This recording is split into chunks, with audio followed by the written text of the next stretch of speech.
वेद व्यास के श्रीमद् भागवतम स्कंद द्वितीय अध्याय द्वितीय श्लोक संख्या 13। शब्दार्थ अनुवाद तात्पर्य कृष्ण रूपामूर्ति श्री श्रीमद चरणार्विंद भक्तिवेदांत स्वामी श्री प्रभुपाद द्वारा एकैकोशंगा नित्यानुभावयेत् पादादियावन्तसितं गदावृतः चितं चितं स्थानमपोय धारयेत् परं परं शुद्धयति धीर यथा यथा एकशः एक एक करके या एक के पश्चात दूसरा अंगानी अंगों को ध्यान से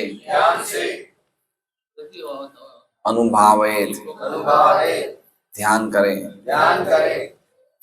पादादि पांव इत्यादि यावत जब तक हसितम मुस्कान गदावृत भगवान जितम जितम धीरे धीरे मन को नियंत्रित करते हुए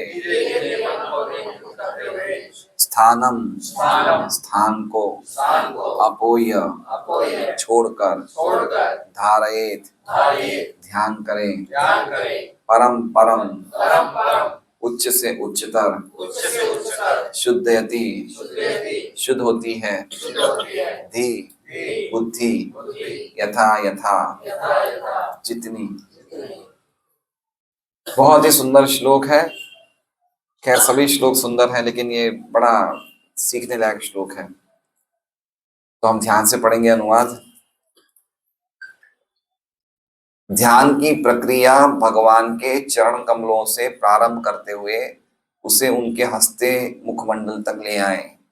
इस तरह पहले ध्यान को चरण कमलों पर एकाग्र करें, फिर पिंडलियों पर, तब जांघों पर और क्रमशः ऊपर की ओर उठता जाए। मन जितना ही एक एक करके भगवान के विभिन्न अंगों पर स्थिर होगा, बुद्धि उतनी ही अधिक परिष्कृत होगी। परिष्कृत मतलब शुद्ध होगी, बुद्धि इतनी शुद्ध होगी। बुद्धि शुद्ध होने का लक्षण क्या है? क्या है बुद्धि शुद्ध होने का लक्षण?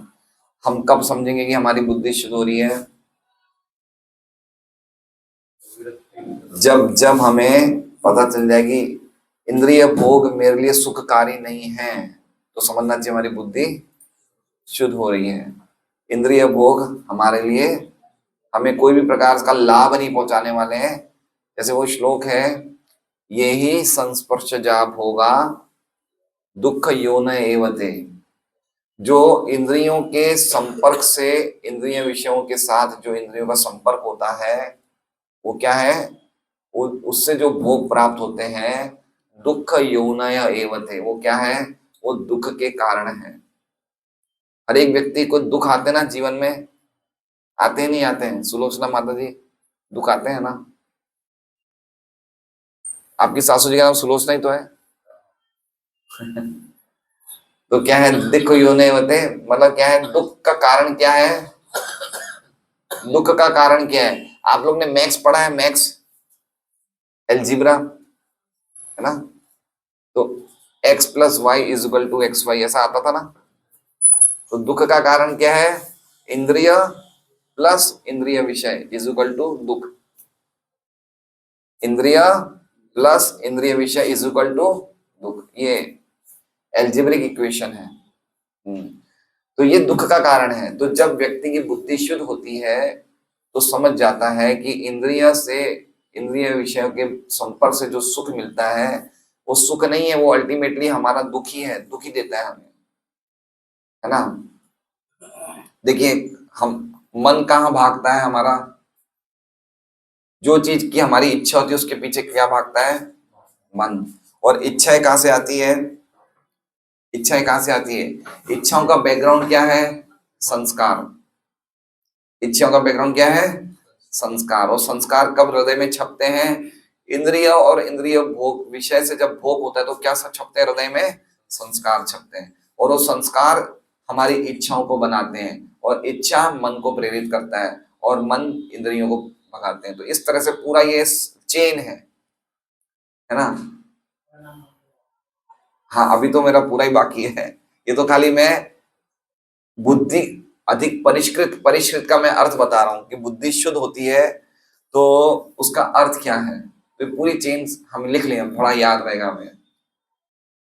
इंद्रिय प्लस इंद्रिय विषय इज इक्वल टू दुख, और ये इंद्रिय विषय करने की इच्छा में कब होती है, जब हमारे पीछे बैकग्राउंड में क्या होते हैं, संस्कार होते हैं। और संस्कार कब बनते हैं, जब हम पहले इंद्रिय विषय का भोग कर चुके, तो उससे हमारे हृदय में क्या छप जाते हैं, संस्कार, और वो संस्कार से ही वापस इच्छा उत्पन्न होती है, और इच्छा उत्पन्न होते ही मन अपना काम करना शुरू कर देता है।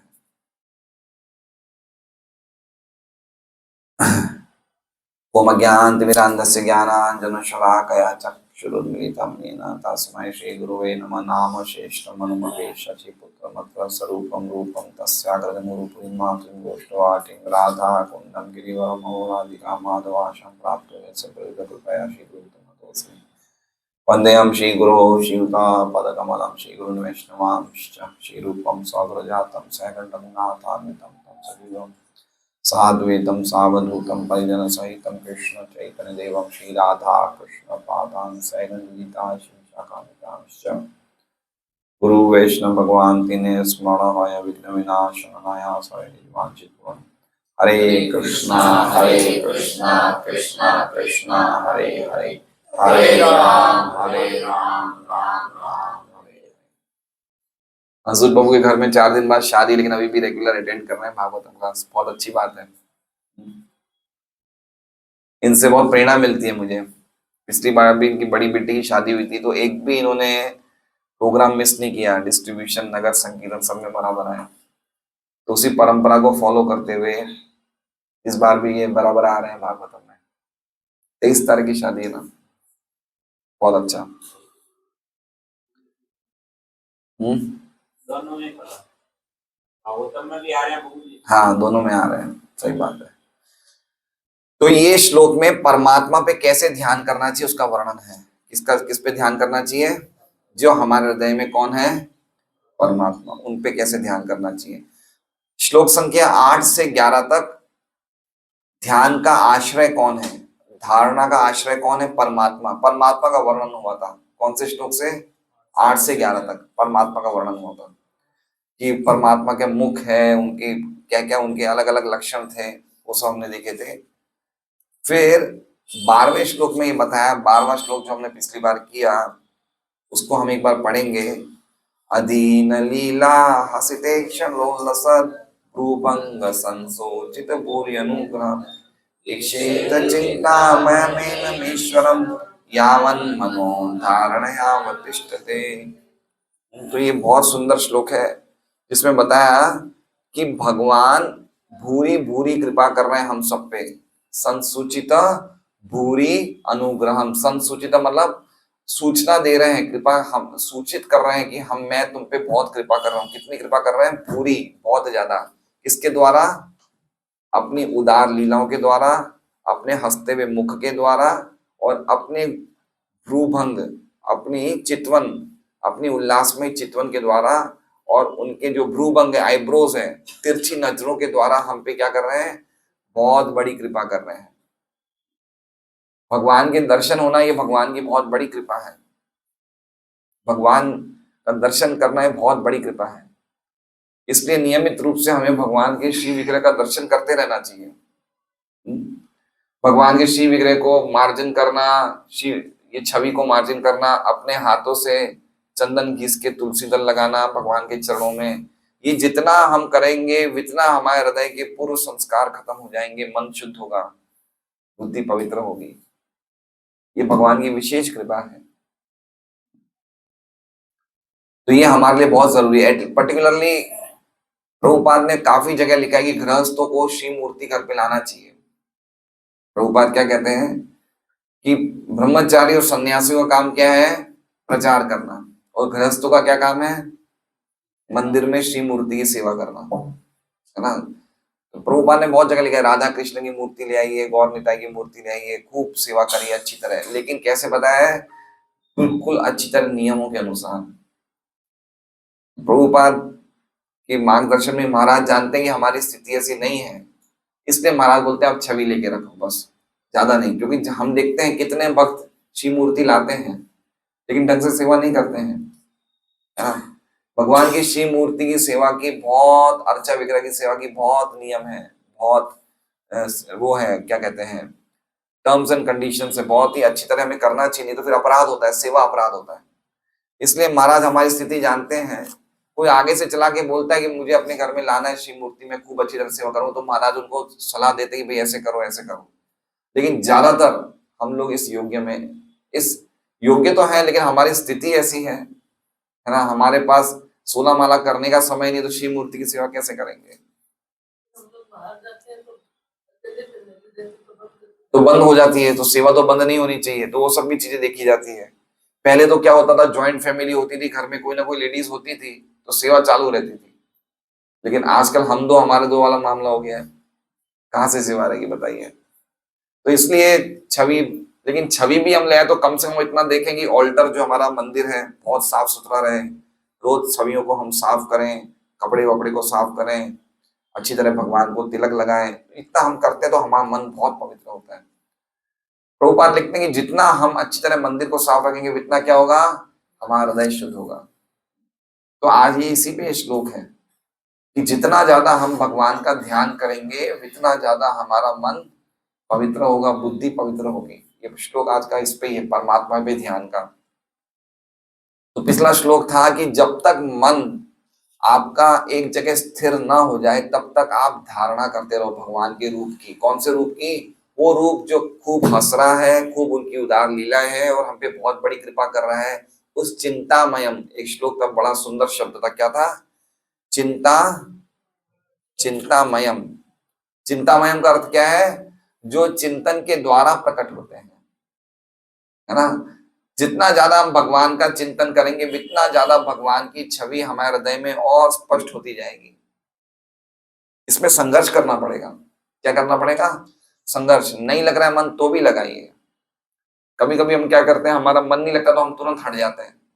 अब जो लग रहा है वो भी नहीं लगेगा हटने से, तो ठीक है। जैसे मान लीजिए मनुष्य लोग देख रहे हैं भगवान को, इनका मन नहीं लगता, तो बोले चलो मैं बाहर जाके बैठ जाता हूँ कुर्सी पे। तो बाहर जाके कुर्सी पे बैठने से तो और कम लगेगा, इससे चाहिए यहाँ कुछ तो लग रहा था। इसलिए लगाए रखना है। हम ऋषिकेश गए थे कुछ सालों पहले, तो एक व्यक्ति की मृत्यु होने वाली थी। तो वो मृत्यु के टाइम पे उनके घर वालों ने भगवान की छवि उनके सामने रख दी और उनको बोला आप खाली यहीं देखो, भगवान को ही देखते रहो, भगवान को देखते रहो, है ना। तो ऐसे, अभी तो हम ऐसी स्थिति में नहीं है, लेकिन एटलीस्ट जब तक जीवित है तब तक तो देखें, है ना। गोपियां क्या बोलती हैं? गोपियां बोलती हैं कि जब हे भगवान, जब आप वन से वापस आते हैं गायों का चारण करके, गोचारण करके, तब हम आपको जब देखते हैं तो कुछ समय के लिए, हमारे कुछ क्षण के लिए आईब्रोज बंद हो जाती है, पलकें हमारी, सबकी पलकें बंद होती नहीं होती है ना। तो बोले पलकें हमारी झपकती है, तो हम ब्रह्मा जी को बोलते हैं तुम कितने मूर्ख हो। क्या बोलते हैं? ये विधाता कितना मूर्ख है जिसने ऐसी आंखें बनाई जो बार बार झपकती है। मतलब उनको आंखों का झपकना भी अच्छा नहीं लगता, वो इतना देखना चाहते हैं कृष्ण को। और हम तो आंखों का झपका क्या, हम तो झपकी मार देते हैं पूरी। तो देख रहे हैं हमारी स्थिति। इसलिए देखना चाहिए, बार बार देखना चाहिए। इससे संस्कार, पूर्व संस्कार हटेंगे और भगवान की छवि का एक संस्कार छप जाएगा, भगवान के रूप का इंप्रेशन हमारे हृदय में छप जाएगा। ये बहुत जरूरी है ना। ऐसे देखते रहना चाहिए, देखते रहते ऐसे, क्योंकि जितना हम कोई चीज को देखेंगे सुनेंगे तो वही संस्कार हमारे हृदय में छपेंगे। तो ये श्लोक का एक थीम है। तो परमात्मा पे ध्यान एक योगी को कैसे करना चाहिए? दो प्रकार के योगी हैं, एक विरक्त योगी है, एक आसक्त योगी है। विरक्त योगी को परमात्मा में ध्यान करना चाहिए, और जो योगी अपनी इंद्रियों को कंट्रोल नहीं कर सकता है उसे किस पे ध्यान करना चाहिए? मैंने कहा था पिछली बार, विराट रूप पे, है ना। तो ये एक योगी कैसे ध्यान करता है परमात्मा पे, उसका वर्णन है। कैसे ध्यान की क्या सिस्टम है, ये ध्यान का सिस्टम हम महामंत्र के जप में भी मैपिंग कर सकते हैं। वो कैसे करेंगे हम देखते हैं। अभी पहले हम ये श्लोक पढ़ लेते हैं आज का।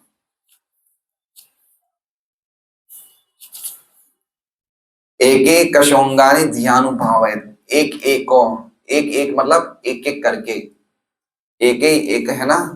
तो एक एक करके अंगानी, अंगानी मतलब अंगों का, एक एक करके अंगों का, किनके अंग हैं? हमारे अंग, किनके अंग हैं? भगवान के अंग हैं। एक एक करके अंगों का ध्यानुभावेत, धिया मतलब बुद्धि, बुद्धि द्वारा, अनुभावेत बुद्धि द्वारा ध्यान करें। तो ध्यान बुद्धि से होता है, मन से होता है? मन से होता है। तो इसमें बुद्धि द्वारा क्यों लिखा है? इसलिए लिखा है कि बुद्धि, मन कहीं जाएगा तो बुद्धि उसे वापस खींचेगी, वो काम बुद्धि का है। जैसे हमने कल संडे क्लास में बताया था कि मन और बुद्धि में एक सामंजस्य है, एक रिलेशन है। क्या है, किसी को याद है? क्या हुआ, कहा था मैंने कल? नहीं नहीं, बंदा वो तो है, मैंने बताया था कल, किसी को याद है कुछ? या कल की शाम में ही आप लोग खो गए हैं? ये शाम मस्तानी, क्या था कल, बताइए। कोई भी याद नहीं किसी को? बोलिए माता जी। हाँ, बहुत सुंदर। मन जो है वो लगाम है, और बुद्धि क्या है? सारथी है। हाँ, तो हाँ, घोड़े 5 इंद्रियां हैं। बहुत अच्छा, सही बात है। और जो भाग रहा है घोड़ा, वो क्या है? वो इंद्रिय विषय है। वो तो ठीक है, लेकिन मन और इंद्रिय का क्या मैंने कहा था, बताइए। मैंने ये बताया था कि मन, सबसे पहले मन को लगाना चाहिए, मन से लगाने से बुद्धि शुद्ध होती है, फिर बुद्धि शुद्ध होगी तो और ज्यादा मन को कंट्रोल कर पाएगी। मन, भगवान पे मन लगता है, बुद्धि नहीं लगती है। क्या लगता है? मन लगता है। बुद्धि उसको कंट्रोल कर देती है मन को। जैसे मान लीजिए हम हरे कृष्णा कर रहे हैं, और हरे कृष्णा करते हैं, हमारा मन इधर उधर चला जाता है, तो बुद्धि वापस क्या करती है? खींच के ले आती है। देखिए गीता जी में लिखा है, यथा यथा निश्चलति मनश्चंचलम अस्थिरम ततस्ततो नियमित आत्मनेव वशम निधि। जैसे जैसे मन चंचलता के कारण जाएगा, उसको वापस खींच के लाओ। तो जो खींचने का काम किसका है? बुद्धि का है। इसलिए कहा है बुद्धि द्वारा। मन लगता तो मन ही है भगवान में, लेकिन काम किसका करता है? बुद्धि का। तो जितना हम मन को अच्छी तरह लगाएंगे, बुद्धि और शुद्ध होगी। बुद्धि शुद्ध होगी तो और अच्छी तरह खींच पाएगी। अभी क्या, हमारी बुद्धि क्या इतनी ज्यादा डल है कि जब हमारा एक बार हरे कृष्णा करने में भी हमारा मन कहीं चला जाता है ना, तो बहुत समय तक जाता ही रहता है, बुद्धि खींच नहीं पाती है। समझ रहे हैं? जब हमारी बुद्धि तीक्ष्ण हो जाएगी ना, तो एक झटके में मन गया ना, हम खींच लेंगे। जो काफी सालों से अच्छी तरह हरे कृष्ण महामंत्र कर रहे हैं, वो इतनी अच्छी क्वालिटी में करते हैं कि उनका 1-2 सेकंड के लिए भी मन इधर चला जाएगा ना, वो समझ जाएंगे मन भाग गया, वापिस पकड़ के ले आओ। वो पकड़ लेते हैं मन को। उनको उनका उनको कंट्रोल रहता है। लेकिन हमारा मन जाता है तो 4-6 माला के बाद वापस आता है, कहाँ चले गए? समझ रहे हैं? तो इसका मतलब हमारी बुद्धि बहुत ही ज्यादा डल है। तो मन को अच्छी तरह लगाएंगे, बुद्धि पक्की होगी, बुद्धि पक्की होगी, मन को और कंट्रोल करेगी। तो ये दोनों का आपस में रिलेशन है। तो एक एक करके अंगों को बुद्धि के द्वारा ध्यान करें। अनुभावित मतलब ध्यान करें। कैसे ध्यान करें? तो कह रहे हैं पादादि यावत धसितम धसितम। पाद मतलब भगवान के चरण, आदि मतलब इत्यादि। तो चरण से लेकर, यावत मतलब लेकर, हसितम भगवान के हंसने वाले मुख तक, है ना। पैर से लेके कहां तक ध्यान करें? भगवान के हास्य युक्त मुख तक ध्यान करें। किनके ध्यान करें? तो कह रहे हैं गदाभृता, जो गदा धारण करने वाले भगवान जी चरण कृष्ण के। गदाभृत किसका नाम है? भगवान का नाम है ना। ऐसे एक भगवान का नाम गदाग्रज भी है, सुना है नाम? गदाग्रज नहीं सुना है? भागवत में आएगा। गदाव्रत मतलब गदा को धारण करने वाले, और गदा अग्रज का मतलब क्या है? भगवान के एक भाई का नाम गदा है। भगवान की बहुत सारी माएँ थी ना, देव की भी है और भी माएँ। कितने, वसुदेव जी की कितनी वाइफ्स थी पता है आपको? 17 या 18 है। तो एक पत्नी से उनका बेटा हुआ गदा। तो गदा के भाई हुए भगवान गद, गद नाम है गद। तो गद के बड़े भाई अग्रज मतलब बड़े भाई कृष्ण, तो एक नाम भगवान का गदाग्रज है, वो भी कृष्ण का नाम है। तो ये गदा भरता है, गदा धारण करने वाले भगवान श्री कृष्ण के एक एक करके अंग को हमें बुद्धि के द्वारा ध्यान करना चाहिए। कैसे? चरण कमलों से लेके हास्य युक्त मुख तक ऐसे ध्यान करना चाहिए। सबसे पहले किसका ध्यान करना चाहिए? चरण कमलों के तलवों का, फिर ऊपर टखनियों का, फिर पिंडलियों का, ऐसे ऐसे करके ध्यान करना चाहिए, एक एक करके मतलब समझ रहे ना, एक एक स्टेप बाय स्टेप ऐसे ध्यान। हमने पिछले श्लोक में क्या करा था? धारणा देखा था। धारणा और ध्यान में अंतर है, हमने बहुत महीने पहले बताया था।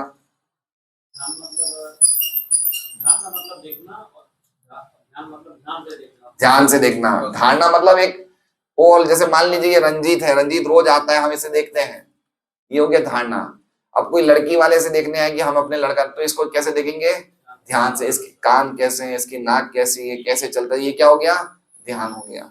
तो पिछला श्लोक क्या था कि भाई भगवान हम पे कृपा कर रहे हैं, उस रूप का ध्यान करो, है ना। चिंता में चिंतन करो उस रूप का कि भगवान कृपा कर रहे हैं, हंस रहे हैं।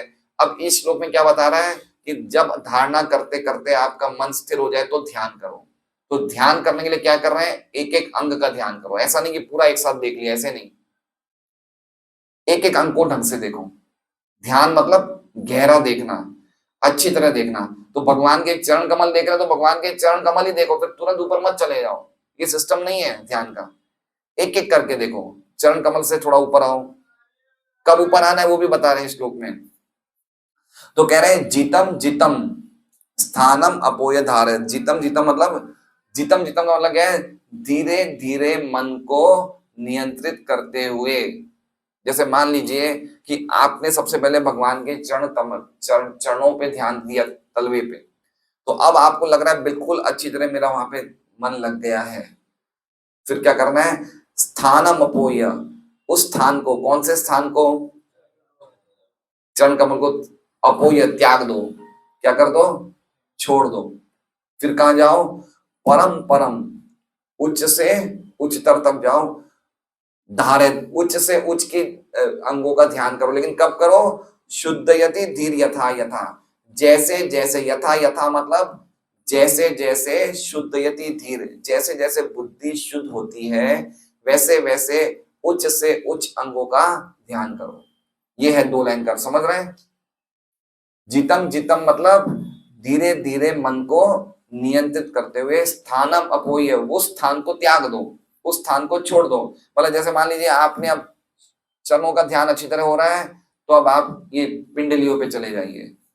उसको त्याग दिया, चरणों को त्याग दिया, पिंडलियों को देख रही है। पिंडलियों को देखने के बाद उन पे अच्छी तरह ध्यान हो रहा है तो घुटनों पे आ जाइए। फिर घुटनों को बहुत अच्छी तरह देखिए, उस पर मन फिक्स हो गया तो अब किस पे आइए? अब जांघों पे आ जाइए। ऐसे बोल रहा है, ये सिस्टम है ध्यान करने का। प्रॉपर सिस्टम ये देखिए, सुखदेव गोस्वामी बता रहे हैं, प्रॉपर सिस्टम ये है ध्यान करने का।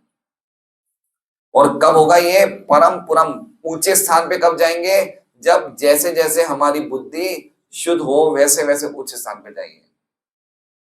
ऊंचा स्थान वाला समझ रहे हैं? ऊपर ऊपर। तो कौन सी चीज ऊपर ऊपर जाना? मतलब मुखमंडल ज्यादा जरूरी है, भगवान के चरण क्या जरूरी है? मुखमंडल जरूरी है, लेकिन चरणों से सुपीरियर कौन सा अंग है? सुपीरियर मतलब ज्यादा श्रेष्ठ अंग मुखमंडल है, चरण है? कौन सा है? सभी बराबर हैं। ऐसा नहीं समझना कि हम चरणों का दर्शन, नीचे का दर्शन है, मुख का ऊपर का है। जैसे भगवान कहते हैं, प्रभुपाद कहते हैं भगवान का मुखमंडल 10वां स्कंद है ना। तो ये नहीं समझना चाहिए कि मुखमंडल का ध्यान कर रहे हैं इसलिए चरणों के ध्यान से ज्यादा अच्छा किसका ध्यान है। ऐसा नहीं है। भगवान आंखों से नहीं देखते, भगवान पैरों से भी देख सकते हैं। अगर हम भगवान के चरण देख रहे हैं तो भगवान चरणों से देख सकते नहीं देख सकते हैं?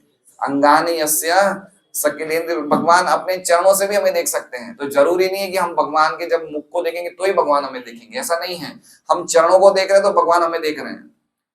इसलिए भक्त लोग कभी चरणों को छोड़ना नहीं चाहते। कभी भी चरणों को भगवान के मुख से इंफीरियर नहीं समझना चाहिए। हमारे लिए सब बराबर है। पर्टिकुलरली हम नवोदित भक्तों के लिए तो चरणों पे ध्यान करना और ज्यादा जरूरी है, और जो बहुत ज्यादा इंपॉर्टेंट है, और ज्यादा सेफ है, हम सिक्योर्ड है, हम सुरक्षित हैं। तो ये श्लोक का अर्थ हो गया, परम परम शुद्ध यदि धीर यथा यथा।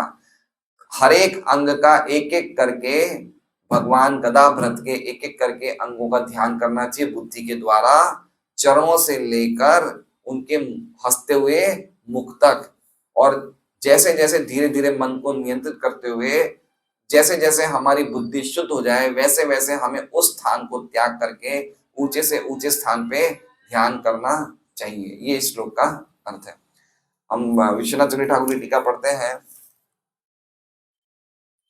व्यक्ति को अनु का मतलब बता रहे हैं, अनुभावेत शब्द बता रहे हैं, अनुभावेत।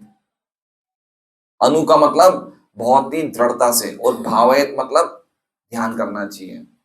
हर एक अंग को अच्छी तरह देखना चाहिए, भगवान के हर एक अंग को। जब हम बार बार उन अंगों को देखेंगे, उसको बता रहे हैं जीतम जीतम। जीतम जीतम का अर्थ प्रभुपाद लिख रहे हैं धीरे धीरे मन को नियंत्रित करते हुए। प्रभुपाद क्या लिख रहे हैं? धीरे धीरे से मेरे जीवन में चले आना, एक गाना है धीरे धीरे तो प्रभुपाद लिखते हैं धीरे धीरे मन को नियंत्रित करते हुए। विश्वनाथ चक्रवर्ती ठाकुर क्या लिख रहे हैं? जीतम जीतम का अर्थ कि हर एक अंग का बार बार देखिए, बार बार ध्यान कर देखिए। ये भागवतम की सुंदरता है और भगवान के रूप की सुंदरता है, भगवान के नाम का सौंदर्य है कि जितना हम बार बार करेंगे वो ही चीज हमें वापस शुद्ध करेगी। देखिए, आप खुद भागवतम रीड करते हैं हम लोग, तो कितना समझ में आता है? कम आता है। जब हम कथा में बैठते हैं तो कितना समझ में आता है? ज्यादा आता है। क्यों? बार बार सुन रहे हैं हम। इसलिए जितना हम बार बार भगवान के अंगों को देखेंगे, हमारा रियलाइजेशन नया होगा।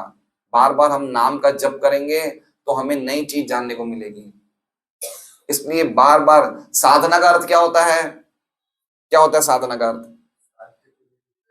हाँ, साध्य के लिए वो प्रयास करें। दूसरा, वही चीज को बार बार करिए, छोड़िए मत, छोड़िए मत, कभी नहीं छोड़ना है। कभी ये नहीं सोचना कि मैं इतने सालों से कर रहा हूं।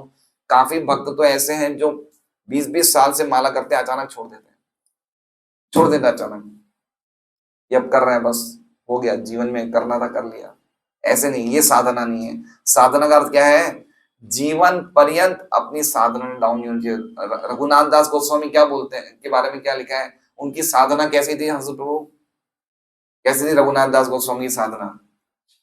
पत्थर की लकीर, पत्थर पे जब लकीर पड़ जाए तो मिट सकती है क्या? तो उनके साधना के जो नियम थे वो कभी भी एक भी दिन डाउन नहीं हुए। तो हमारी बुद्धि जो होगी ना, वो बिल्कुल तीक्ष्ण हो जाएगी, विवेकी बुद्धि बन जाएगी, सत असत को एक साथ देख लेगी, है ना। हमारी इतनी स्ट्रांग बुद्धि हो जाएगी, कोई व्यक्ति क्या बोल रहा है हमें समझ जाएंगे एक झटके में। मैं अपना समय खराब करूंगा, कोई काम की बात नहीं, इतनी स्ट्रांग बुद्धि हो जाएगी। ये साधना के लेवल पे आना है। अभी हमारी क्या स्थिति है ना? हम लोग 4 दिन भागवतम पढ़ते हैं, एक दिन नहीं पढ़ते हैं, एक दिन कम पढ़ते हैं, एक दिन बहुत ज्यादा पढ़ लेते हैं, एक दिन तो इतने फॉर्म में आते कि पढ़ते ही रहते हैं, है ना। कुछ कुछ भक्त हैं जो कभी कभी बहुत ज्यादा माला कर रहे हैं और कभी कभी 2 माला करते हैं। ये साधना नहीं है। वही चीज जो आप कर रहे हो उसे करते रहिए, करते रहिए, करते रहिए, छोड़िए मत। तो विश्वनाथ चक्रवर्ती ठाकुर कह रहे हैं कि जीतम जीतम का अर्थ बता रहे हैं एक ही अंग को बार बार ध्यान से देखना, जैसे कि चरण, पिंडलियां, और उसके बाद उसको त्याग करके ऊंचे अंग पे जाना, जैसे कि घुटने।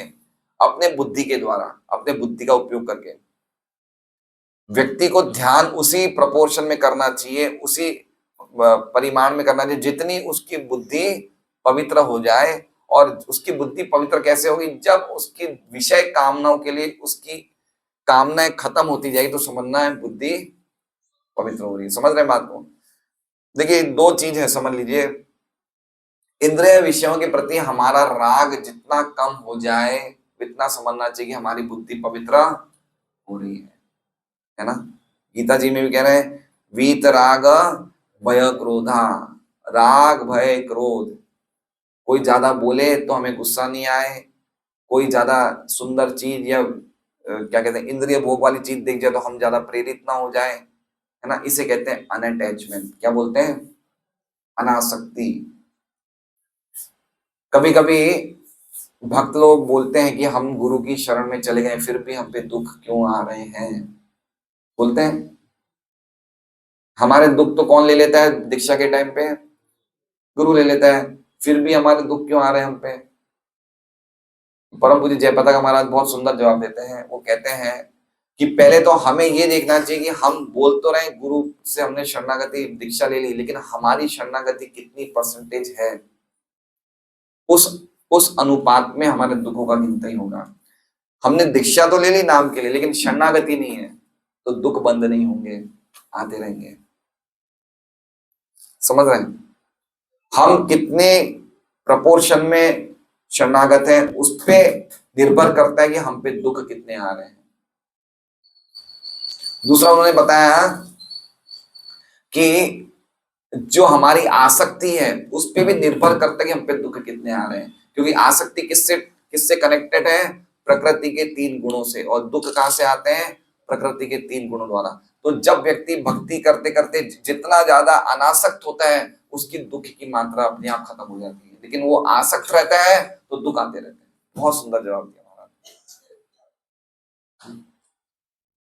तो ये पॉइंट समझना चाहिए कि अल्टीमेटली ध्यान करने का उद्देश्य क्या है?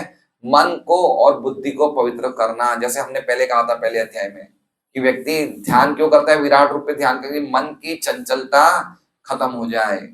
उसी प्रकार से इसमें मेन पॉइंट इसमें क्या कहा है? बुद्धि परिष्कृत हो जाए, बुद्धि शुद्ध हो जाए, इसके लिए व्यक्ति को ध्यान करना चाहिए परमात्मा में। बुद्धि बहुत बड़ा इंपॉर्टेंट फैक्टर है।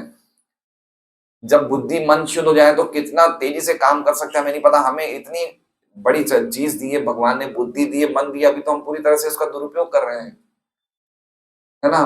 बुद्धि योगा, बुद्धि इतनी जरूरी है। भगवान गीता जी में कहते हैं तेषाम सतयुक्ता नाम भजताम प्रीतिपूर्वम ददामि बुद्धि योगम तम। जितना हम भगवान का अच्छी तरह भजन करेंगे भगवान हमारी बुद्धि को शुद्ध कर देंगे, ऐसी बुद्धि भगवान प्रदान करेंगे। इसलिए बहुत इंपॉर्टेंट है इंद्रिय विषय का तो पॉइंट बहुत इंपॉर्टेंट है। और 12वां स्कंद तो 12वां पिछला वाला श्लोक तो पूरा इस पे ही था, है ना? काम वासना पे था। 2 प्रकार की काम वासना थी, एक स्थूल और स्थूल कौन सी है? पूर्णानंद प्रभु बताइए, स्थूल कौन सी है? स्त्री पुरुष आकर्षण स्थूल काम वासना। सूक्ष्म कौन सी है? लाभ पूजा पति, समाज में मुझे लाभ मिले, पूजा मिले, प्रतिष्ठा मिले, ये क्या है? सूक्ष्म काम वासना है। तो अल्टीमेटली बताया कि जब इन चीजों से हम मुक्त होंगे तो हमारा ध्यान, हमें मन करेगा हम भगवान को ही देखते रहे। एक तरफ हमारा मन पवित्र हो रहा है तो हमें क्या लगेगा? हम भगवान को देखते रहे, जब करते रहे। अरे टाइम मिला आधा घंटा, चलो 4 माला कर लें। 16 माला हो गई फिर भी 4 माला कर लें, भागवत पढ़ लें, है ना? ये मन करेगा। और मन शुद्ध नहीं होगा तो एक बार 16 माला करी, वो रखा माला, भागो जी, है ना? तो ये मन पवित्र होने से मन अपने आप भगवान की तरफ आए, भागेगा ना। देखिए हम लोग कौन है? धीराधरा माता जी, हम लोग कौन है? लोहा है, भगवान कौन है? चिंबक है। ये तो हमारा रिलेशन है भगवान से। अभी हम लोहे पे क्या हो गया है? वो लग गया है, क्या कहते हैं, जंग लग गया, वो अट्रैक्ट नहीं हो रहा है, वो चिंबक के प्रति जा ही नहीं रहा है। तो पूरा प्रोसेस क्या है? ये हमारा नित्य सिद्ध कृष्ण प्रेम साध्य कबू न है, श्रवण आदि शुद्ध चित्ते करे उदय। हमारा तो भगवान से प्रेम ऑलरेडी है, ऐसा नहीं कि हमें उसे कुछ बनाना है, ऑलरेडी है। जितना हम लोग अच्छी तरह श्रवण करेंगे, भक्ति करेंगे, अपने आप शुद्ध होता जाएगा, अपने आप अट्रैक्शन होगा। तो इतने सालों से हम भक्ति कर रहे हैं, अट्रैक्शन क्यों नहीं हो रहा है? क्योंकि हमारी आसक्ति नहीं छूट रही है ना? धन के पीछे, स्त्री के प्रति, व्यापार के प्रति, घर के प्रति, संपत्ति के प्रति हमारी आसक्ति नहीं छूट रही है। जैसे भक्ति सिद्धांत सरस्वती ठाकुर बताते ना, हम नाव में चल रहे हैं, शादी में जा रहे हैं सब लोग बाराती, है ना? जैसे अभी इनके बाराती आएंगे जयपुर से, हंसुल हो गया, वो ट्रेन में बैठे, ट्रेन चली नहीं, पूरी रात बैठे ही रहे। तो हमारी स्थिति ऐसी, हम लोग नाव में बैठ गए लेकिन वो क्या कहते हैं उसका, वो लंगर नहीं निकाला। हम हरे कृष्णा तो बोल रहे हैं लेकिन हमारी आसक्ति नहीं छूट रही है। इसलिए कह रहे हैं कि बड़े ध्यान से हमें इस बातों को समझना चाहिए। इसलिए कुछ चीजें करें, कुछ चीजें नहीं करें, है ना? क्या कहते हैं, अन्वय व्यतिरेक। कोई चीज करना चाहिए तो कोई चीज नहीं भी करना चाहिए। भगवान की भक्ति करनी चाहिए तो इंद्रिय विषय, इंद्रिय भोग को 0 कर देना चाहिए, तो काम, तो चीजें बनेंगी, नहीं तो नहीं बनेंगी, चीजें नहीं बनेगी। अभी जैसे मान लीजिए हम एक इंद्रिय भोग का एक सिंपल एग्जांपल देता हूँ। हमारे शुगर होती है, हम चीनी खा लेते हैं, फिर भी एक लड्डू तो छोड़ नहीं पाए, भगवान को क्या प्राप्त करेंगे? जीवार लालसे इत्युत्थित शिष्णु तो प्राण कृष्ण नहीं पाए। जीवार लालसे, जीव के लालच में हम इधर उधर भागते हैं, शिष्ण और उदर के परायण कृष्ण कहां से प्राप्त करेंगे? हमारी परिचित है बॉम्बे में, 84 साल के डॉक्टर हैं, हमारे कजिन ताऊ जी हैं। भक्ति नहीं करते ऐसे, कोई वो नहीं है, सामान्य व्यक्ति हैं, लेकिन उन्होंने नक्की कर लिया कि मैं 84 साल का हूँ, मैं मीठा नहीं खाऊंगा। तो आप मजाल तो है कि उन्हें चीनी का एक दाना खिला दो, नहीं खाऊंगा, मैं नहीं खाऊंगा। तो अपने आप को अच्छे मेंटेन करें में। तो कितना जरूरी है, हमें हमें ध्यान रखना है कि हम लोग कंट्रोल नहीं रख सकते अपने आप पे। तो भक्ति कर रहे हैं, लेकिन जो एक तरफ हम क्या कर रहे हैं, इस हाथ से अग्नि पे कपूर डाल रहे हैं और इस हाथ से अग्नि में, तो ऐसे कैसे काम होगा बताइए। वो अग्नि जलेगी नहीं, जल तो रही है लेकिन वो बुझ रही है, जल रही है, बुझ रही। तो हम भी ऐसे कभी कभी जोश में आ जाते हैं, कभी कभी ठंडे पड़ जाते हैं। तो ये सिस्टम सही नहीं है। अगर करना है ना कोई चीज ढंग से करिए, तो उसका हमें बहुत अच्छा फल मिलेगा और बहुत तेजी से मिलेगा। तो मन का, हाँ, हमारी चेतना की शुद्धि के अनुसार हमारा ध्यान प्रभावशाली बनेगा। तो समझ रहे हैं, जितनी चेतना शुद्ध होगी उतना हम और अच्छी तरह भगवान को देखेंगे। देखिए, हम खड़े होके भगवान के दर्शन करते हैं, और बड़े बड़े जो यहाँ पे ब्रह्मचारी आते हैं, सन्यासी आते हैं, वो भगवान के दर्शन, तो उनके और हमारे दर्शन में फर्क है नहीं है। हम छवि को देखते हैं, वो साक्षात भगवान को देखते हैं, है ना। ये साक्षी गोपाल की कथा है ना, चैतन्य चेतामृत में। वो छोटा, वो गरीब ब्राह्मण जाता है उनके पास लेने के लिए भगवान को, तो बोले कि भगवान क्या बोलते हैं, बोले आज तक मैंने, तुम बातें करो मुझे, बोले कभी प्रतिमा चली है क्या। तो छोटा ब्राह्मण क्या बोलता है, कभी प्रतिमा बोलती है क्या। आप बोल कैसे रहो। बोले तुम प्रतिमा नहीं, तुम साक्षात ब्रजेंद्र, तुम स्वयं भगवान हो। तो जो भक्त होता है वो क्या देखता है, ये स्वयं भगवान है, हम क्या देख रहे हैं, ये फोटो है। चेतना का ही तो डिफरेंस है ना, पूरा खेल ही चेतना का है। और चेतना शुद्ध करने के लिए हमारा पड़ोसी नहीं आएगा, कौन करेगा, मिश्र भगवान प्रभु, हमें खुद को करना पड़ेगा। यही चीज तो हम खुद कर सकते हैं, बाकी चीज तो हमारी सब सेटल सेटल है। सुख दुख लाभ हानि धन वन, वो सब तो हमारा ऑलरेडी सेट है। ये चीज तो हमें करनी पड़ेगी। जो व्यक्ति की चेतना दूषित है, बहुत सुंदर बात कह रहे हैं विश्वनाथ ठाकुर, जो व्यक्ति की चेतना दूषित है वो ध्यान नहीं कर सकता, वो भगवान के दिव्य रूप पे ध्यान नहीं कर सकता। उसके लिए क्या इलाज है, उसे भगवान के विराट रूप पे ध्यान करना चाहिए। विराट रूप हमने देखा था ना, पहाड़ क्या है, भगवान की हड्डियां, वो क्या है, पहाड़। वृक्ष को देखे तो क्या याद करें, भगवान के रोम है, याद है ना, हमने सब देखा था, याद आया नहीं आया। तो वो, उसके लिए वो ध्यान सबसे अच्छा है, जो जिसकी चेतना दूषित है। क्यों, क्योंकि वो करते करते धीरे धीरे उसका मन शुद्ध हो जाएगा। अल्टीमेटली चाहे दूषित चेतना वाला हो चाहे शुद्ध चेतना वाला हो, हम जैसे अल्टीमेटली तो हम सबको ही भगवान का ही ध्यान करना है, दूसरा कोई उपाय नहीं है, और कोई उपाय नहीं है, करना तो पड़ेगा यही काम। मान लीजिए हम में से कुछ भक्तों की चेतना अच्छी हो, कोई भक्तों की चेतना दूषित हो, तो जिनकी दूषित होगी, क्या उसे हरे कृष्ण महामंत्र नहीं बोलना चाहिए। या तो वो बोले कि भाई हरे कृष्ण महामंत्र नहीं बोलूंगा, मैं और कुछ बोलूंगा, नहीं, उसे हरे कृष्ण ही महामंत्र बोलना है। हम सब भक्त अलग अलग बैकग्राउंड से हैं, कोई बहुत सालों के बाद शुद्ध होगा, कोई तुरंत शुद्ध हो जाता है ना, लेकिन लगना तो उसी काम में है। इसलिए बताया गया है कि जो व्यक्ति की दूषित चेतना है वो विराट रूप पे ध्यान करे, जो व्यक्ति की अच्छी चेतना है वो भगवान की परमात्मा रूप पे ध्यान करे। प्रभुपाद का हम तात्पर्य पढ़ते हैं। तात्पर्य, श्रीमद् भागवतम में ध्यान की जिस विधि की संस्तुति की गई है वो किसी विधि, निराकार या शून्य पर मन को स्थिर करने की नहीं है। ध्यान को तो परम भगवान के व्यक्तित्व पर एकाग्र करना चाहिए, चाहे वो उनका विराट रूप अर्थात विराट विश्व रूप हो, या शास्त्रों में वर्णित उनका सच्चिदानंद विग्रह रूप हो। तो जो विग्रह है ना, ये किसी के मन की कल्पना नहीं है। जो निराकारवादी क्या बोलते हैं, ये कल्पना है।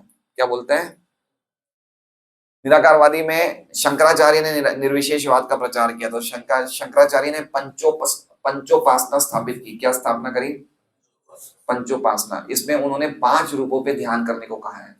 कितने रूपों पे, 5, 5 की उपासना करने को बोला है। शिव जी, गणेश जी, दुर्गा और विष्णु, नहीं हनुमान जी, सूर्य, सूर्य।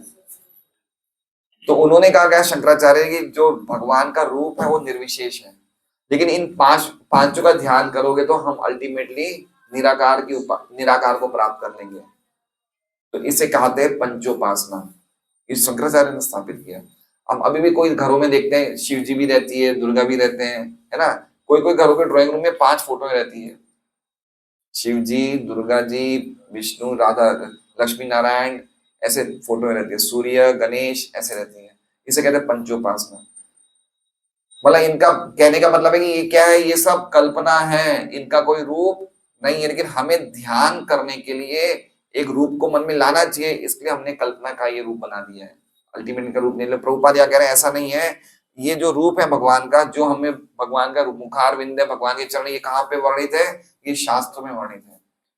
तो भगवान का जो रूप पे हम ध्यान करें, किस पे वर्णित होना चाहिए? शास्त्रों में वर्णित होना चाहिए। ऐसे कोई रूप का ध्यान नहीं कर सकते। विष्णु रूपों के प्रामाणिक विवरण प्राप्त है और मंदिरों में अर्चा विग्रह के प्रामाणिक प्रतिरूप हैं। इस प्रकार मनुष्य अर्चा विग्रह का ध्यान करना प्रारंभ कर सकता है, जिसमें उसे अपने मन को भगवान के चरण कमलों पर एकाग्र करते हुए क्रमशः ऊपर ऊपर उठते हुए उनके मुस्काते मुख तक आना चाहिए। अब देखिए, एक बात समझिए, हम में से कोई भी इस प्रकार की स्थिति में नहीं है कि हम खाली माला पे टिके रहे। कलयुग का युग धर्म क्या है? हरि नाम। हरिदास ठाकुर जैसे महान भक्त होते हैं, जिनको शिव मूर्ति की सेवा नहीं भी करे तो भी चले, है ना। लेकिन हम लोग ऐसा नहीं, उनको नहीं करनी चाहिए, वो फिर भी करते हैं। भगवान के रूप की सेवा मुक्ति पाने के बाद भी होती है, लेकिन वो हरि नाम उनके लिए काफी है। लेकिन हमारे लिए हरि नाम काफी नहीं है। हमें साथ साथ में ये भगवान की छवि का मंदिर होना चाहिए। बहुत मैंने इसलिए सब भक्तों को कहा है, भाई आप एक घर में ऑल्टर रखिए, बहुत अच्छी तरह सेवा करिए। जो भी हम आधा पौन घंटा मंगल आरती या जो भी हम श्रृंगार करते हैं, अच्छी तरह साफ सुथरा रखना चाहिए हमें। हमारे जरूरी है, हम लोग उनका ध्यान नहीं, खाली माला करेंगे तो हमारा धीरे धीरे मन नहीं लगेगा। माला के साथ साथ ये बहुत जरूरी है हमारे लिए, है ना, क्योंकि हमारी चेतना दूषित है। इसलिए हमें साथ साथ में शिव विग्रह की सेवा करनी चाहिए। अर्चा विग्रह का इसलिए पॉइंट है, 2 विधि है। एक विधि है नारद पंचरात्र विधि, क्या कहते हैं? नारद पंचरात्र विधि। और एक है भागवत विधि। कौन सी विधि है? भागवत विधि।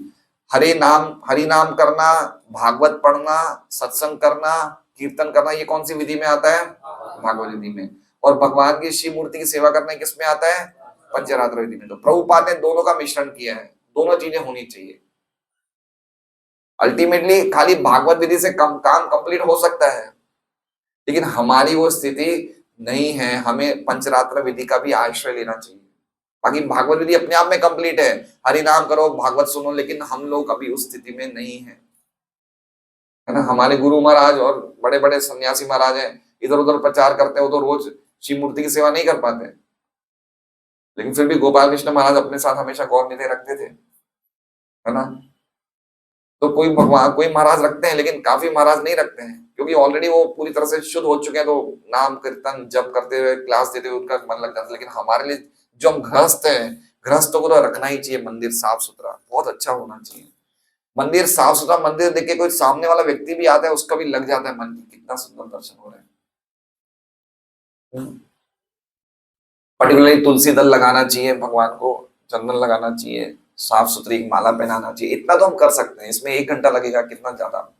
किसी का ऑल्टर छोटा तो पौन घंटे में हो जाएगा, आधा घंटे में हो जाएगा, इतना करना चाहिए।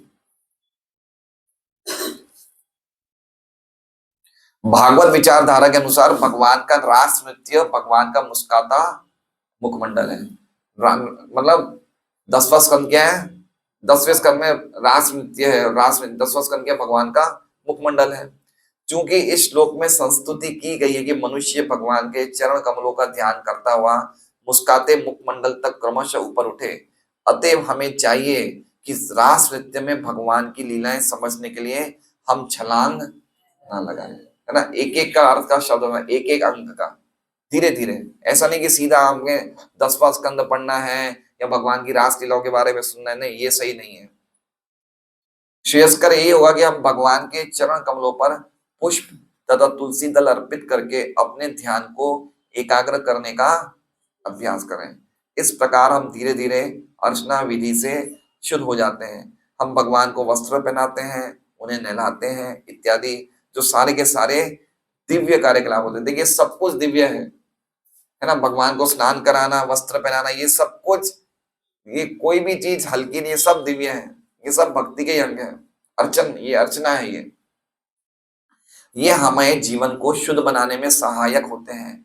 जब हम शुद्धि के उच्चतर स्तर पर पहुंच जाते हैं और यदि हम भगवान का मुस्कुराता मुखमंडल देखते हैं या भगवान की रासलीला का श्रवण करते हैं, तब हमें उनके कार्यकलापों का रसास्वाद कर सकते हैं। देख रहे हैं क्या स्टेज है रासलीला की, कथाएं सुनने का क्या स्टेज बताया है। जब हमारा जीवन, जब हमारा क्या कहते हैं, शुद्धि के स्तर पर, उच्च स्तर पर पहुंच जाते हैं, शुद्धि के उच्चतर स्तर पर। अब हम शुद्धि के उच्चतर स्तर पे नहीं हैं और हम भगवान की रास लीलाएं, भगवान के गोपियों के साथ लीलाएं सुन रहे हैं, तो हम क्या सुनेंगे, हम क्या मन में चिंतन करेंगे कि गोपियों के बदले हमारी कोई स्त्री हो जाए और भगवान के बदले मैं हो जाऊं। तो जब हम रास लीला को सुनेंगे तो हम किसके बारे में चिंतन करेंगे, हमारा और एक सामान्य स्त्री के बारे में चिंतन करेंगे। तो क्या हो गया, उससे शुद्ध नहीं होगा मन। ऐसे रासलीला सुनने से फिर हमारे मन के काम के विकार बढ़ जाएंगे, तो सही नहीं है। इसलिए पहले मन को शुद्ध करें तो रासलीला का आस्वादन करेंगे, तो हमारे हृदय बिल्कुल तुरंत ही साफ सुथरा हो जाएगा, हमें आनंद होगा सुनने में। और उसके पहले सुन लेंगे तो हमारी काम भावना बढ़ जाएगी। ये तो इसलिए प्रभुपाद ने कहा कि छलांग मत लगाइए, स्टेप बाय स्टेप।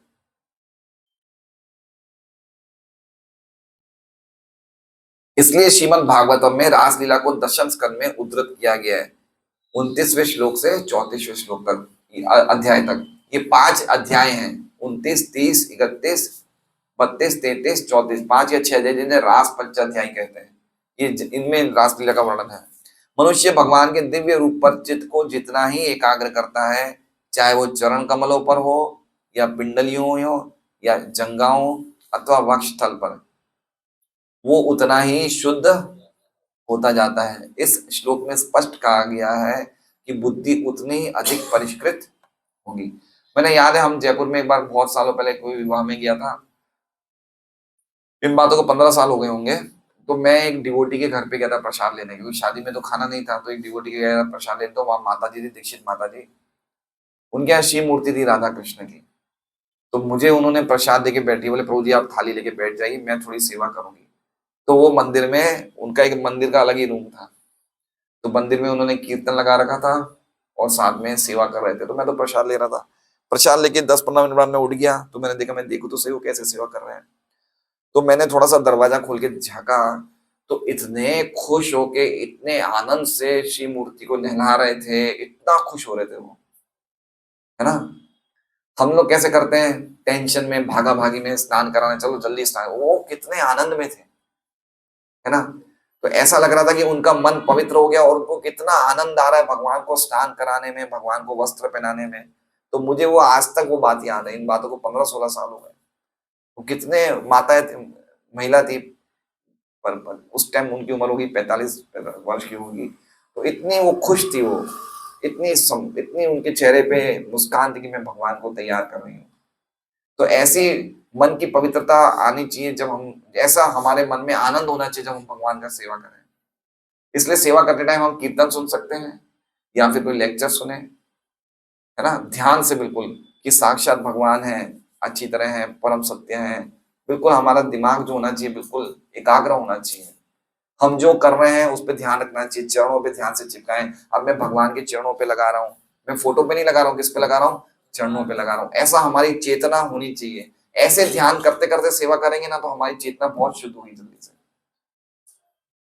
है ना। सेवा भी करनी है, साथ साथ में जो हम शास्त्रों में सुन रहे हैं उसको भी ध्यान में सुनते सुनते वो काम करना है, तो उससे और ज्यादा हम लोग ढंग से काम कर पाएंगे और भगवान प्रसन्न होंगे।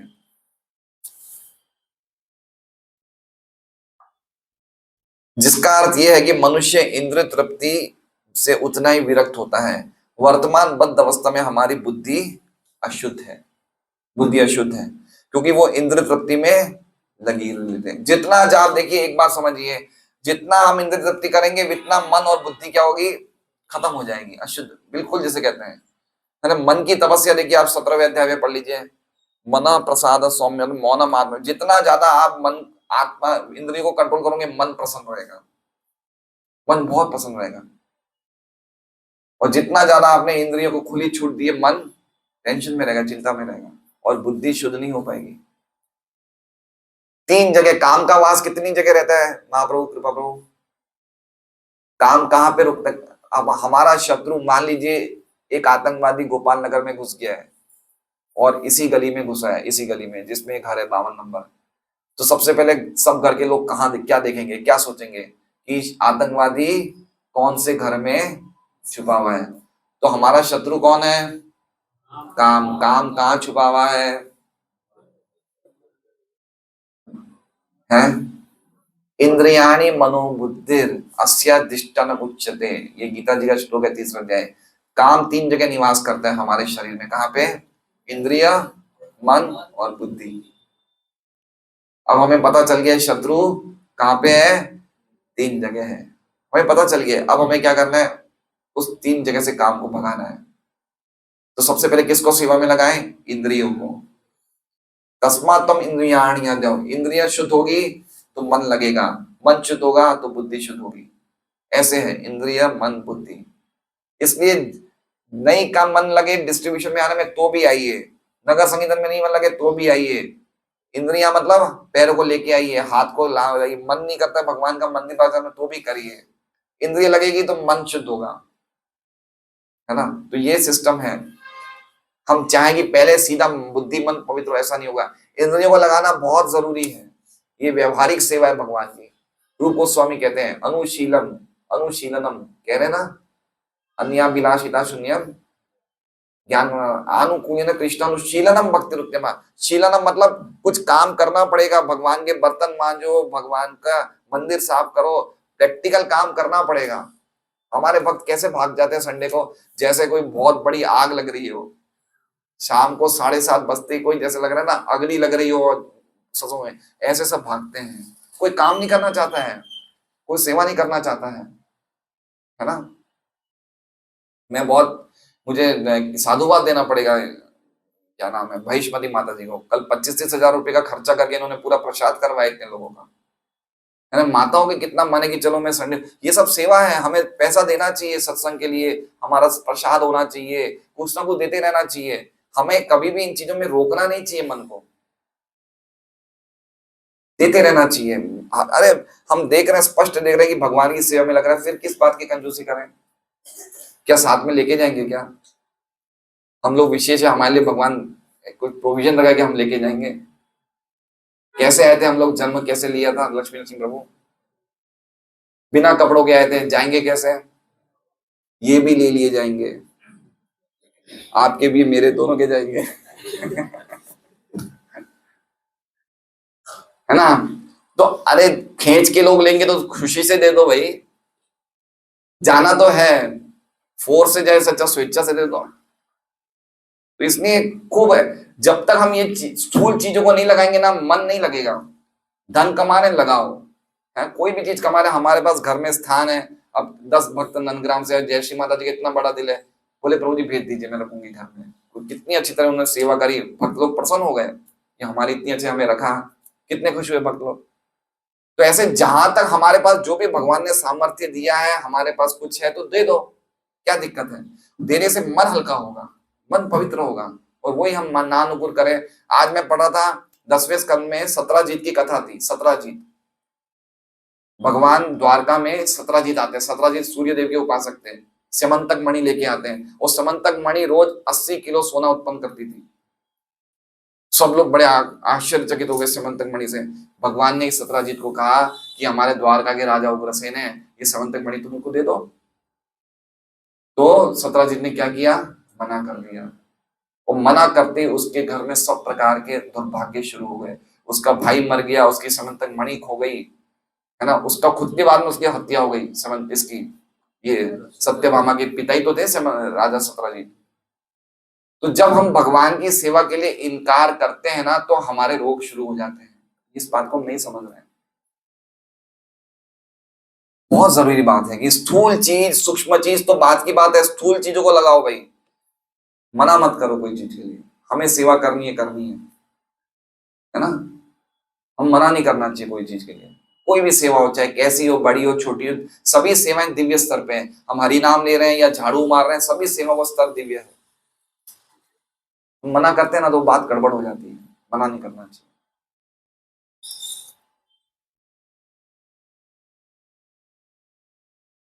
वर्तमान बद्ध अवस्था में हमारी बुद्धि अशुद्ध है, क्योंकि वो इंद्र तृप्ति में लगी हुई रहती है।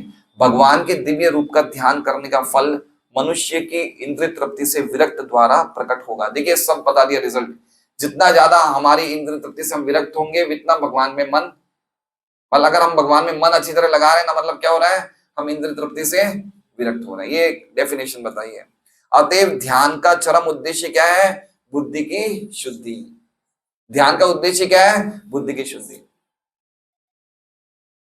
वह लोग जो इंद्र तृप्ति में अत्यधिक लिप्त रहते हैं, उन्हें अर्चना में सम्मिलित होने या राधा कृष्ण के दिव्य स्वरूप या विष्णु अर्चा विग्रहों का स्पर्श करने की अनुमति नहीं दी जानी चाहिए। क्यों? क्योंकि इनकी चेतना शुद्ध नहीं है, इसलिए डायरेक्ट सेवा इनको नहीं करनी चाहिए। क्या करना चाहिए इन्हें? विराट रूप का ध्यान करना चाहिए। उनके लिए श्रेयस्कर ये होगा कि वे भगवान के विराट रूप का ध्यान धरें, जैसा कि अगले श्लोक में कहा गया है। अब गौतम प्रभु ने भी अपना कर दिया है। देखिए भागवतम हर सैटरडे के घर में भागवतम क्लास होती है सिटी लाइट में, और अब इनको खुद को ही अच्छा लगता है, बोलता है हमारे घर में होनी ही चाहिए। 35-40 भक्त आते हैं और पूरे घर में माता जी हैं, प्रभु जी हैं, इनके बच्चे हैं। तो ऐसा हमारे मन में भाव होना चाहिए कि हमें कुछ करना है भगवान के लिए, कुछ देना है भगवान को, कुछ देने का भाव होना चाहिए कि जो भी भगवान ने हमें दिया है उसको हम दें। हम कृष्ण को क्या दे सकते हैं? कोई दे सकते हैं कुछ? है ना, वो तो हजारों लाखों लक्ष्मियां उनके धाम में सेवा करते हैं, हम क्या दे सकते हैं उन्हें? लेकिन फिर भी हम प्रेम पूर्वक कोई चीज ऑफर करते हैं। भगवान क्या स्वीकार करते हैं? हमारी भाव स्वीकार करते हैं, हमारी भावना की ये कुछ देना चाहता है मुझे, वो स्वीकार करते हैं। अतएव निर्विशेषवादियों तथा शून्यवादियों को सलाह दी जाती है कि वे भगवान के विराट रूप का ध्यान करें, जबकि भक्तों को मंदिर में अर्चा विग्रह का ध्यान करने की संस्तुति की जाती है। चूंकि निर्विशेषवादी तथा शून्यवादी अपने आध्यात्मिक कार्यकलापों में पर्याप्त शुद्ध नहीं होते हैं, अतएव अर्चना की विधि उनके निमित्त नहीं, मतलब उनको अर्चना में भाग नहीं लेना चाहिए, क्योंकि समझ नहीं सकते और ज्यादा अपराध करेंगे। निर्विशेषवादी मतलब निराकारवादी, शून्यवादी मतलब बुद्ध के अनुयायी, जो क्या कहते हैं सब कुछ क्या है? शून्य है। जगत क्या है? ये शून्य है। जब हम मर जाएंगे क्या रहेगा? खाली शून्य ही रहेगा। शून्यवादी जो शून्य शून्य की विचारधारा को बढ़ाने वाले वो कौन थे? शून्यवादी। और निर्विशेषवादी क्या बोलते हैं? सब कुछ, कोई भी चीज का रूप नहीं है। और शून्यवादी क्या बोलते हैं? अल्टीमेटली सब जो कुछ है वो शून्य है, सब कुछ शून्य से ही आया है और शून्य में ही चला जाएगा। ये शून्यवादियों की विचारधारा है। तो ऐसे लोगों को अर्चना विधि करने से कोई लाभ नहीं हुआ। इनको अच्छा है कि ये भगवान के विराट रूप का ध्यान करें। विराट ध्यान तो उन्हें भी करना है, किसका करें? विराट रूप का करें। बिना भगवान के ध्यान करें तो किसी की भी कोई कोई कल्याण नहीं होने वाला है। चाहे कोई नास्तिक हो चाहे आस्तिक हो, ध्यान करे। नास्तिक विराट रूप का करे और जो भगवान को मानने वाले भगवान के रूप का करे। हरे कृष्णा। श्रीमद् भागवतम की जय। तो ये जो आपने बताया इंद्रिय भोग से संस्कार होते हैं, संस्कार पूर्व जन्म में, देखिए पूर्व जन्म के संस्कार है, इसलिए तो हम इंद्रिय भोग के प्रति प्रेरित हो रहे हैं अभी। तो अगर अभी हम उसको तीक्ष्ण बुद्धि के द्वारा स्टॉप कर दें तो वो हमें परेशान नहीं करेंगे। अगर हम नहीं स्टॉप कर पाए तो वापस वो बाद में प्रकट होंगे। देखिए अजामिल के साथ यही तो हुआ। अजामिल एक बहुत अच्छे ब्राह्मण के बेटे थे और नारायण की उपासना करते थे, लेकिन उन्होंने एक शूद्र और एक वैश्य को आलिंगन करते हुए देख लिया, और वो संस्कार उनके हृदय में जैसे ही देखा तो पूर्व जन्म के संस्कार तेजी से उनको फोर्स करने लग गए कि तुम उस वैश्य को अपने घर ले आओ। और वो कंट्रोल नहीं कर पाया, बुद्धि इतनी शुद्ध नहीं थी, क्योंकि ब्राह्मण तो था लेकिन भगवान का भक्त नहीं था। अगर भक्त होता तो कंट्रोल हो जाता। हरिदास ठाकुर का हुआ ना कंट्रोल। स्वयं माया देवी आई, स्वयं वैश्य आई, लेकिन हरिदास ठाकुर बोला उनको कोई फर्क क्यों, हरे कृष्णा कृष्णा कृष्णा हरे हरे, हरे राम राम। महामंत्र का ध्यान से जप दिया तो जप किया तो उन्होंने मन में बात आई नहीं। इसलिए संस्कार से बचने का एक ही तरीका है, निरपराध पूर्वक महामंत्र का जप करना। धीरे धीरे संस्कार खत्म हो जाएंगे। और संस्कार कितने हैं? बहुत अनेक संस्कार हैं, है ना, होलसेल में संस्कार है, इतने छुपे हुए कि हम गिन नहीं पाएंगे, इतने छुपे हुए। और कब वो बाहर निकलेंगे हमें पता नहीं, कभी भी निकल आते बाहर।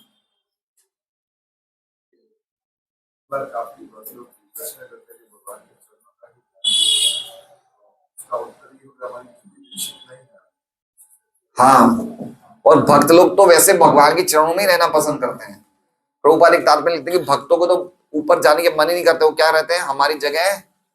देखिए एक शिक्षाष्टकम में 5वां श्लोक देखिए, अई नंद तनोज किंकरम में पतितम विषमामुदा कृपया तव पाद पंकज से धूलि सतन, मुझे आपके चरणों पे एक धूलि के समान जगह दे दीजिए। तो भक्त लोगों की इच्छा रहती है हम चरणों पे ही रहें।